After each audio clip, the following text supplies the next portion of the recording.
to the Success Agents Podcast, where we deliver weekly guests that bring insight into the elements of your business. Become profitable with knowledge, skills, and tools that help you with automation so that you have less procrastination. With your hosts, Chris Parsons and JP Fluellen.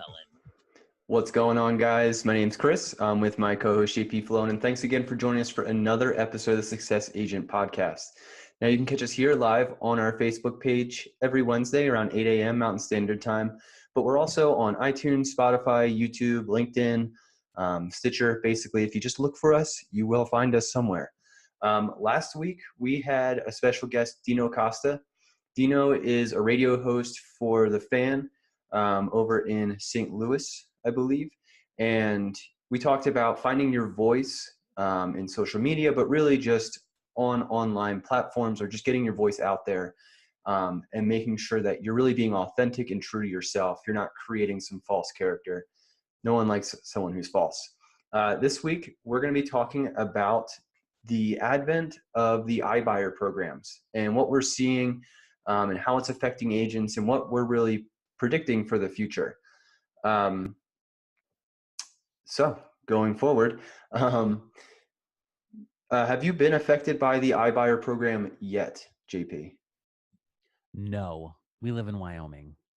Everything takes forever to get to Wyoming. The world could end in Wyoming because we wouldn't even know it happened until 10 years later. It'd just be like, oh, crap.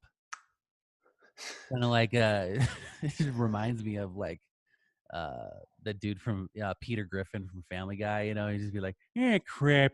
Yeah. It's actually a really good imitation. Have you ever seen? Yeah, I saw Seth do a live imitation of just the characters. Like, he just went through the line. Man, that stuff's incredible. Just like watch the same guy have different voices. Oh yeah. Oh, stop it, Stuart Griffin. Oh, going to take over the world, Lois.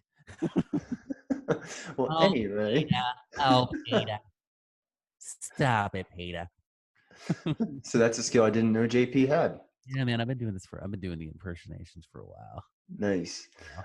Yeah. So kind of speaking as to what Stewie said, taking over the world, there's a lot of fear that companies like Zillow and Redfin are going to take over the real estate world, ultimately nix real estate agents entirely. At least that's the fear.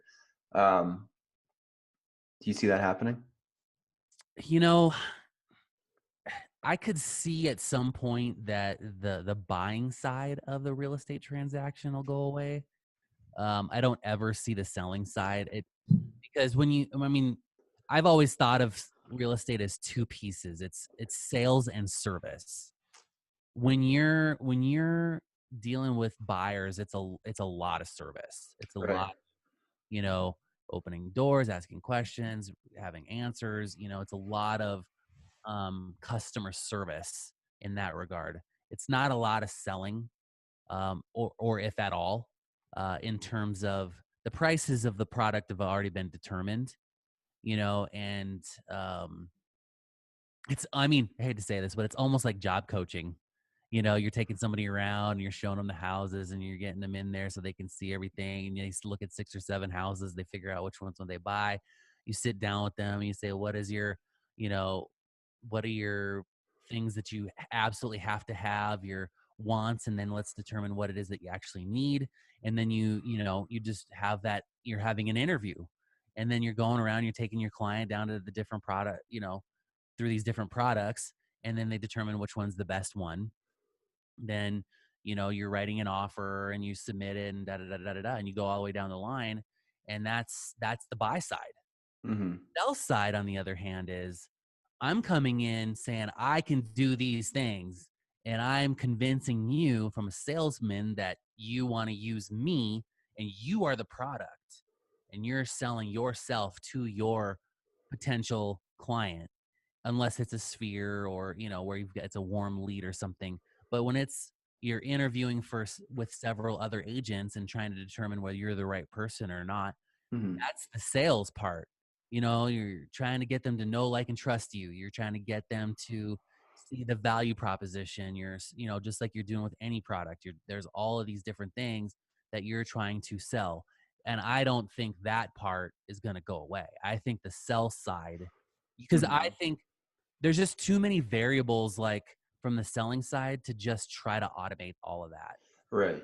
Well, I think that actually brings up a good point. So what I was going to say is a lot of, where you're going to be doing a lot of your marketing is going to be online. And you've already talked about how you believe that real estate will eventually go into like a virtual reality type thing where they bring like a Matterport in, they take a 3D picture, but this time it's actually kind of like Google Maps type where you can like walk through.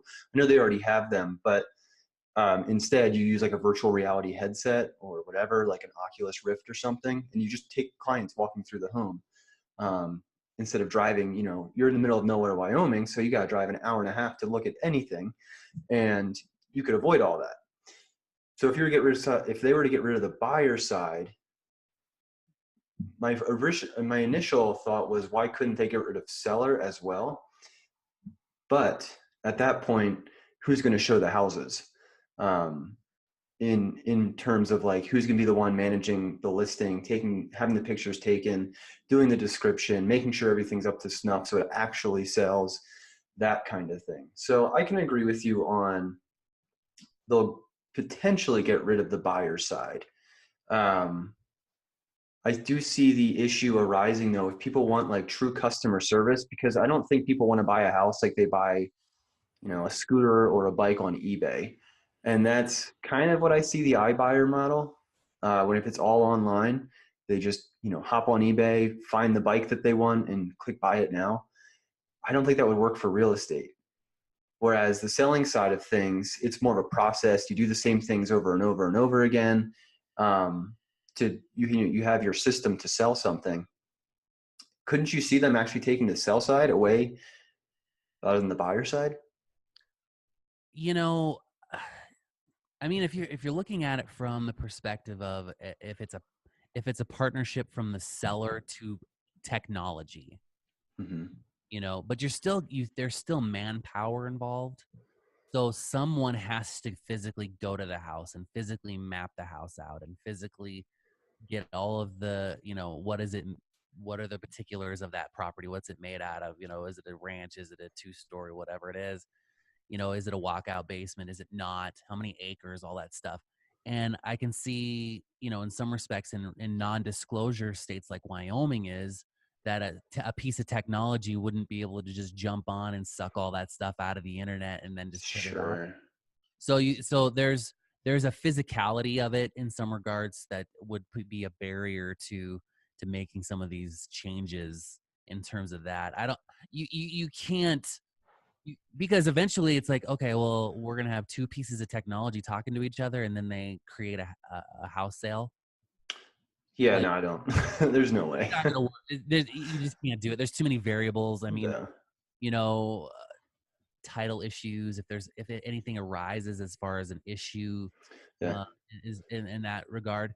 What it could end up being at some point is that um, real estate agents just become a uh, specific uh, to the role. So, like, you have an attorney, if you will. You Uh-huh. hire an attorney, and they do divorces. So you're gonna hire a real estate agent um, in on a different type of payment scale. Where it's like, okay, well, you're gonna be married to this deal for 30 days, and now we've got XYZ, whatever. We want you to basically supervise this transaction Mhm. till it closes, and this is how we're going to hire you on. And now, but the problem is that you know they're not intimately involved anymore, in the Right. transaction. So you're coming in it after the fact, after they've already negotiated everything. Okay, well, now I need a real estate agent to supervise this transaction that we've made. Problem there is you get involved and you're like, oh, that's a mistake. Oh, that's wrong. Oh, Uh, we can't do that. Oh, you know, we that needs to be fixed. oh crap, that's how much you asked for in repairs. Oh, well, now we have to negotiate that. Or, in some states they do a due diligence. How are you going to have a buyer and seller that are working with technology to negotiate repairs? Like Right. that's and if you do a for sale by owner and you have an attorney, the attorney doesn't care that you guys come to terms on repairs. They're there because of the transactional part of it. They don't get intimately involved in, two parties, battling it out over due diligence. There's a lot of moving pieces. I think whatever society decides as far as what direction we're going to go, Hmm. um, I think, what's going to end up happening is if we eliminate the buy side, the sell side is going to end up, spending even more money to get a real estate agent that's competent to make sure that the transaction goes, in accordance in a lot of directions. Sure. I think it's a problem. And again, at the end of the day, only the strong is going to survive. Yeah. Right. So, so like I'm kind of wondering though, why couldn't, so you're saying two pieces of technology talking together. Yeah, I don't see, software A and software B resolving a deal and going through all those specifics, but why couldn't they just hire an agent kind of pretty much as like an hourly basis or a salary basis, and they just go to a call center type thing. They manage the transaction from afar, and I mean, that's basically the negotiation. You have two different agents trying to manage the transaction from afar, but instead of getting paid a commission, they're getting paid some kind of hourly or salary type wage, um, in order to make these types of programs work. So basically, they become consultants rather than agents. Essentially, but instead of being the entrepreneurial consultant, they're just getting paid, whatever. So that you see it in medical systems now. You hardly see any primary care providers who have their own business. They usually get sucked up by like the bigger conglomerates. For us, it's UC Health. And the reason they do that is because they no longer have to worry about the stress of running and growing the business. The business just comes to them and they just show up to work every day and do what they already know what they're doing. Like this is exactly what they've been doing for years, but now they're just a different source of payment with a lot less headache depending on, the person's personality. Yeah, the problem is that a real estate transaction is very intimate in some regards. Like, you have a seller that, you know, could have a multiple facet of things going on, whether it's, you know, a divorce or a death or uh, all of these different scenarios. And there's multiple people involved that aren't necessarily on the title of the transaction, but are involved because they're involved in some of the decision making processes. And I think from afar, I think you eliminate a lot of those conversations if it's just, hey, we've the date of our contract is on XYZ, and blah blah blah blah blah. Now it's a 2-hour conversation, and you might not have the whole picture because you haven't been involved from day one. Sure. And so I think what could happen is, you know, if you're doing it from a consulting standpoint, it might, I don't know. I mean, the nice side of it is that, there's no agency. So that a lot of laws would have to be rewritten because Yeah. if you're involved, then, there's no agency. You're just consulting. Right. And so from a consulting standpoint, dude, I don't know. And I think it's problematic in a lot of ways, because there's just, they're calling in and say, hey, we're running. Because really what it's going to end up being is, we have this problem. Here's the scenario. Okay, well, your time is $250 an hour, like, Hmm. and then they spend 20, 30 minutes explaining to you the scenario. You give them your 2 cents and then they hang up. Well, then they have another problem. They call back in and they say, here's the situation. and it's a different person, different agent, different area trying to consult that way too. I think it just it becomes inconsistent, I think too. Because if you look at it from my wife's a therapist, if you look at it from a therapy standpoint, and if you were doing therapy in 1 hour chunks and every single week you had a different therapist that wasn't married to the situation, then the Hmm. advice could vary by large degrees, you know. Yeah. And so I just don't know how you can't have an agency Right. without, from a selling standpoint, I just don't see how you could do it. Yeah, and so like the one thing is those major, big companies, they would need some sort of standardization for how the deal should go. And you're talking about, like you just said, agents who have different methodologies or ideologies on how they want or how they believe a deal should go and how certain situations should be handled.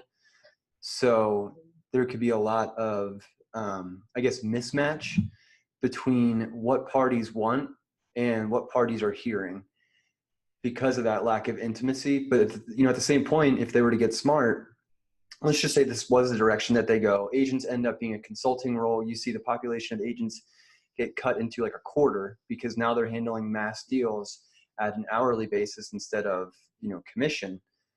Couldn't they just hire customer service reps to do all the talking with people to kind of figure out the situation and then send that to the agent so the agent has an idea on pretty much what's happening? I mean, couldn't you see that potentially working though? Yeah, I mean, the ultimately the deal is here with all of this stuff is that they're trying to reduce commissions. That's the ultimate goal. Is like I think the Sure. deal is they're doing like you get all this stuff for 1%. Right. That's ultimately what they're trying to do. Now, in some respects, I think you could scale down some of the things, but if there's anybody out there listening that's done 15, 16, 17 deals in a month by yourself, you see why you pay the commissions you pay, Mm. because the behind the scenes stuff that goes on, multiple vendors and coordinating inspections and doing all that stuff. I mean, I always tell people, like, you may think it's easy on the back end and say, oh, well, it'd be so easy for me to just do 1% and do my bid online and not have to worry about anything. But then you're like, the stress level of all these different pieces that go on. And I always tell folks, it's like, do you have another full-time job to do this? From the day that you go under contract, from the day that you close, do you have an extra 40 hours a week to coordinate all this stuff by yourself? Hmm. And most of them say, well, no, that's why I hired you.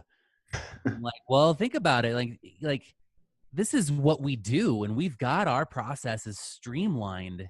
So there's more to it than just make an offer, go under contract, and then close. Right. Of course. That's why they say it takes 30 days to close on average, Hmm. because there's a lot of stuff that goes on, you Yeah. know. So I don't know. It'll be interesting to see where this goes. I think I think they're going to figure out some sort of model. Hmm. But at the end of the day, it's going to be a hybrid. I don't, Sure. not unless they can, churn out, Watson versions of real estate agents, and they're just that few. Yeah. We're so far off from actual intelligent AI to the point where it can handle something like that. So at least in the immediate future, I don't really see that kind of thing happening. There has to be human involvement.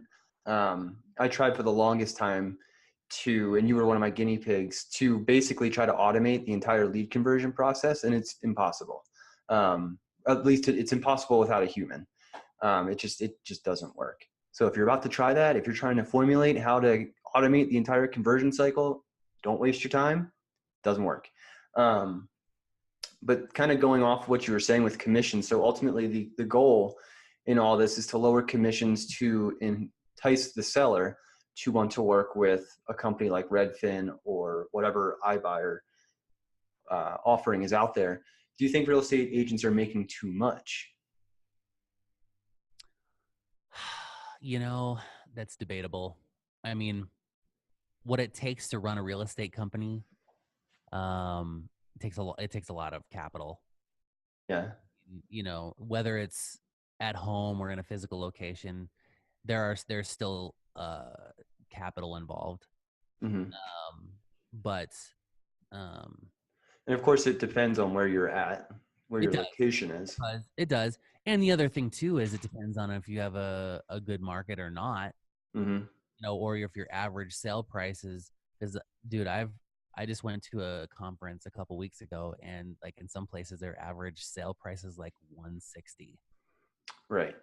So I mean it, and then when you think about, you know, all the fees that are involved in real estate too, like, Hmm. you know, from day one, you know, if you don't have 3 months of reserves in the bank, you know, it's very, very expensive to be in real estate. Well, I was That's talking not to an selling. agent who, like, his average deal was like 60K. So obviously he needs to up his price ceiling because that's way too low. But after commission splits and the actual expenses of marketing and just running a business, then you get taxes taken off of all that. Like, his take home is nothing. Yep. Well, and in some cases, when if you're doing a lot of listings, you know, you're putting up capital right from day one. I mean, Right. you know, if you don't have an in-house photographer, you're paying for photography, you're paying for, you know, depending on the house, drone footages, and you're paying for, Hmm. um, you know, flyers and mailings and online advertising and all these things in hopes that they will stick with you until you get it under contract and close. Hmm. So, you know, I mean, if you think about it, on average, if you're spending, you know, and there's guys like that are in the LA area that are spending, you know, they're doing these extravagant parties at these listings in hopes that they will sell with them. And like, dude, I remember I went to a conference one time and this guy was spending $50,000, around $50,000 per listing to put on these parties. Well, what? How much was each listing? You'd be talking like a 5 million plus to Oh make no, that work. they're between 5 and 20 Okay. million. But Okay. but That's a think that's about a it. wild party, dude. Yeah, and some of these dude are take 2 years to close. Right. You Yes. know, and so I mean, you think about this: $50,000 a year till it closes for 3 years. You're 150,000, almost 200,000 in, and you're hoping that they're gonna stick with you to close. Hmm. You know, and then you know, and on the countless amounts of text messages and a lot of these, what people don't understand is when you're in this kind of category, you don't ever talk to the person directly. They have like a handler that they go through. Sure. They basically intermediate for you because they're like, dude, I ain't got time for this. I ain't got time for that. That's what I hired you for. Just sell my damn house. Yeah, just sell the house. Like, you just freaking negotiate it and just get it done. Yeah. You know, and then, you know, basically they sign the papers, and a lot of times it's virtual, so they don't even ever see the person until it closes, because they Hmm. gotta have a physical close, you know, a physical signature to close, and that's it. That's the only time you see the person when you Right. think about people in that category. So it's a whole nother animal. And when you think about, like, you know, like, we're doing 6 events a year to continue our real estate business, and those things cost money, you know. So you know, people think that, you know, that, oh, these real estate agents, they make too much money. Dude, the national average for a real estate agent is 38,000 a year. Hmm. But that's really based on the personal or the person, not so much the profession. Because you got the people who come in, they do a deal or two or, three, obviously depending on their location, and they can get that kind of money in, not in like not a significant amount of work. At least if you're talking like in Colorado, Yeah, that's about but 4 deals. and you're also looking at it from the perspective of that it's 100% commission, Right. I and think that some gets of these people lost. are not full time. Uh-huh. But you know, how do you determine whether you're full time in real estate or not? That's a mindset, I would say. more than, because obviously you're not clocking in and you're not clocking out. Your only boss is yourself unless you have like an overbearing broker. Um, But it is a career, though. I mean, it's a it's career. absolutely a career. And when you're going to go into a career and they say, flexible schedule and limited income potential, and you go in and you realize how much work it takes just to get that first deal, Uh-huh. and you're talking the national average is 38,000. Well, and part of that too is how long does it take you to get to that 38,000, when you first get in the Sure. business? So, I mean, yes, there are people that are doing quite well in real estate and there are people that aren't doing so well. But, you know, it is what it is. The numbers are still the numbers. Mm-hmm. So you have to make that determination on whether those commissions are worth it or not. But at the end of the day, like, if you sat down and showed people exactly how the money gets distributed, and in a lot of people's listing presentations, they have a breakdown in the listing presentation, like a pie chart that shows this goes to me, this goes to my broker, this goes to this, and then after I get paid my taxes and all my expenses, because it is a business, Mm-hmm. this is what's left.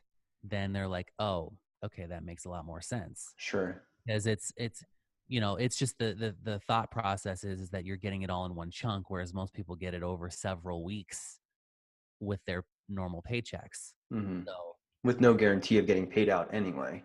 So it's a risk versus reward type thing. exactly. Yep. Yeah. Well, so going back to the iBuyer of like, let's just say they charge 1%, it makes you wonder how that's even sustainable then, given the amount of work that's required. Um, and once you really break down where the money goes, it makes you wonder if it's even worth it for them. Yeah, they might make a profit, but is that small profit really worth it for the amount of headache and frustration that a company could face to manage that level or that many deals all at once? Like you said, like there's so many moving parts, and I don't believe that it will ever come to a point where AI can handle everything. You can't have a computer negotiate with a computer on what a buyer and a seller wants. Right.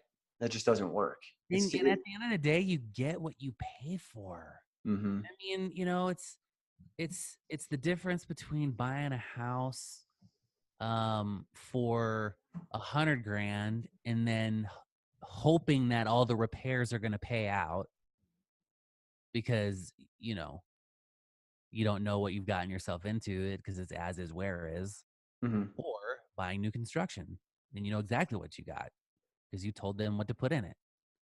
You get what Yeah. you pay for, you know and well, how much are we going to have to tear out? Uh-huh. And agents in a way are kind of like I mean, this shouldn't be misconstrued because we are not insurance, but in a way we're kind of like insurance companies or a policy, in that you have someone who's a professional looking over everything to ensure that the buyer or the client, the seller, doesn't get screwed over and they're not getting something that they want.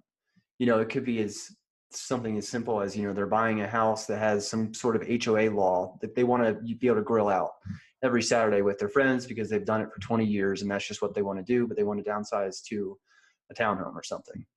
Yep. And you don't have someone there to do the checks and balances to say, oh, well, in the HOA docs, you can't have a grill. Well, they go and they buy that house and then all of their plans are now ruined for this house and they hate every second of it, and they're on the buy side anyway. So it's not like they were never going to pay commission ever. Yeah, and technology isn't going to read through those covenants to see if they can have horses when they're like, I want a horse property. Right. Well, you know, or they wanted to put 7 outbuildings on there and it only allows for 1. Like these are all little things that like I have in my listing presentation has a 200-step action plan that shows all the things that we do, and it doesn't even cover everything. Mm-hmm. So, I mean, the gamut is so big that I think that even if they come up with something, somebody's going to get sued because it's just there's too many moving pieces in there that that's why you pay for someone to have eyes on. Mm-hmm. So Cool. Well, I think that was a good conversation. I think we'll just end it there. So ultimately, we really don't know what's going to happen with iBuyers. It sounds like, based on what we just talked about, we don't believe it's going to work. There's going to be attempts of it. Yep. but that's not to say it's going to work, or at least it's not going to work the way it is right now. Maybe some sort of hybrid model, as JP was saying, but of course, time will tell. Cool. So just to finish this up, why don't you just let people know how to get in contact with you and all that good stuff?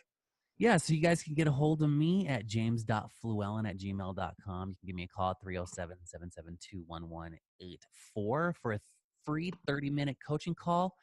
And you guys can also check out my book, The Real Estate Brain, 7 Hacks on How to Buy Like a Pro. And that is on Amazon and Kindle. Just type in JP Fluellen in the search bar and the book will come up there.